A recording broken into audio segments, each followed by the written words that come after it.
Welcome, classmates, to the very short overview of Unit C on classroom management in the first days of school.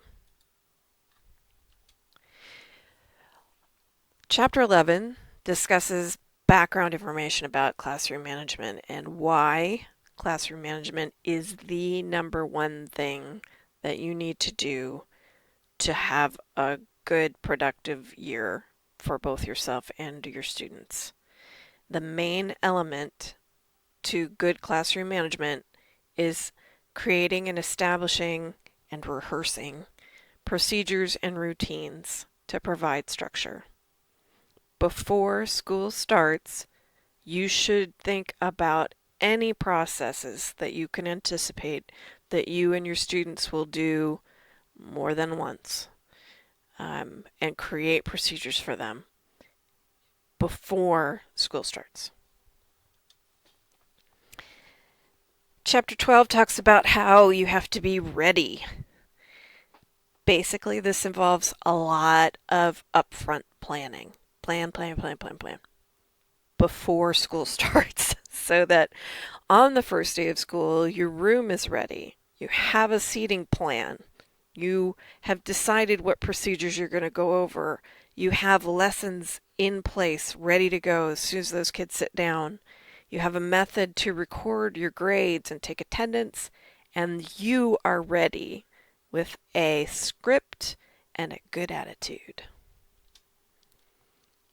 Chapter 13 talks about building a good reputation.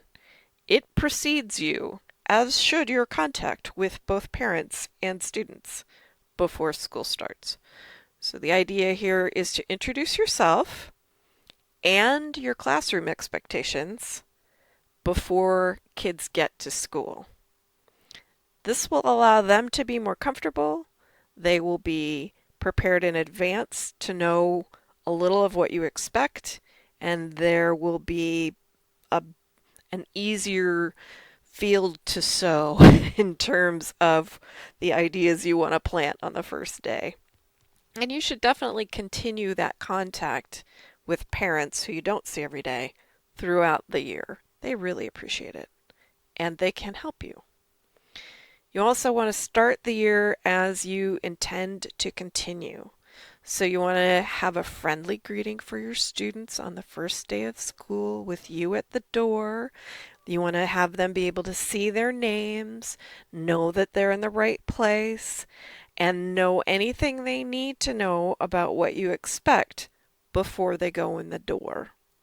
So you'll tell them they can find their seat, there's a chart, they have an assignment at their desk, they can get to work.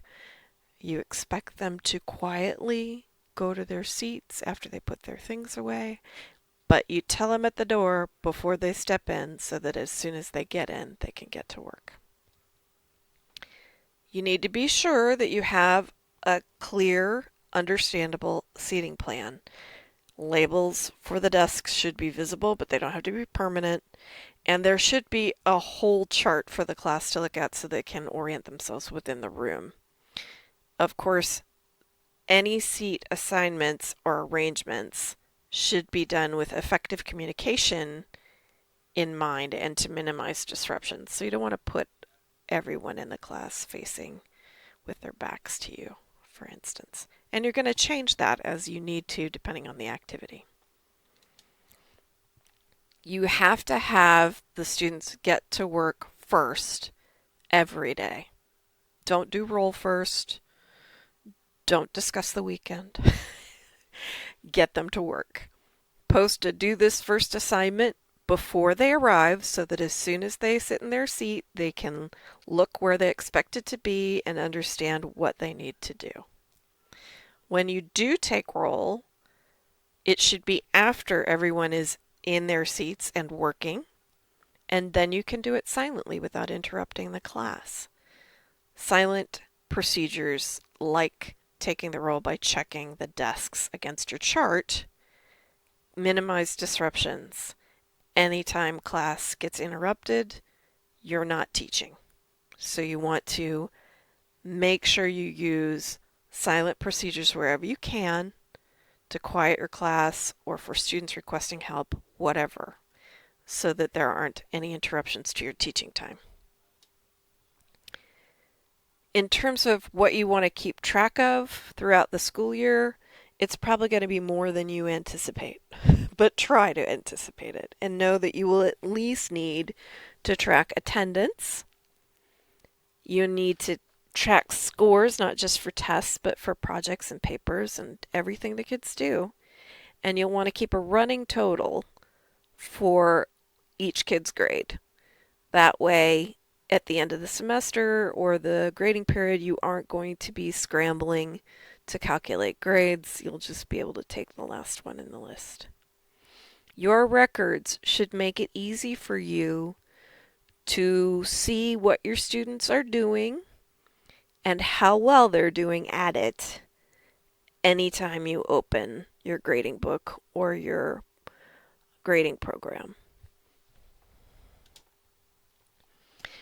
While it is ideal if you have such good classroom management that you don't have discipline problems, nobody is perfect and neither is any plan. So having a discipline plan is an important backup. One of the most essential parts of that plan is that the students understand that it is their choices that determine the consequences that they have to deal with, either if they are behaving well and getting a reward, or they are behaving poorly and they get a penalty. You shouldn't interrupt a lesson to give a consequence. Like every other procedure, you want it to be as silent and as not intrusive as possible. So you can make a note and get back with that student at the end of the class or the end of the day to talk about what their penalty will be. It is essential to teach kids procedures. This is part of what we first discussed in Chapter 11. You have to teach them what to do so they know what you want and don't have to ask. You have to not just tell them, but you have to show them, rehearse them, and then reinforce what you've taught them. And if there are problems or people aren't getting it, you have to reteach things as needed. When you do correct behavior, when someone gets out of their seat when they shouldn't, you should not use phrases like "listen to me" or "what did I say to you about our class procedures?" because it isn't a discussion. You don't want to get a reaction or response. You want them to do what they're supposed to be doing. So just tell them what you need them to do. Return to your seat. Last, the most important part about this is that when you establish good procedures and everyone knows them and does what they're supposed to do when they're supposed to do it, you have far fewer distractions in class, far fewer interruptions. And that means more time is spent on learning.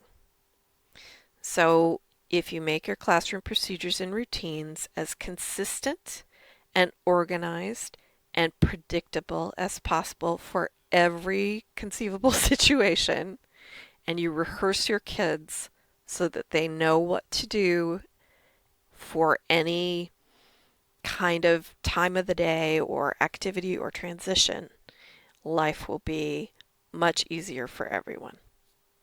Thanks.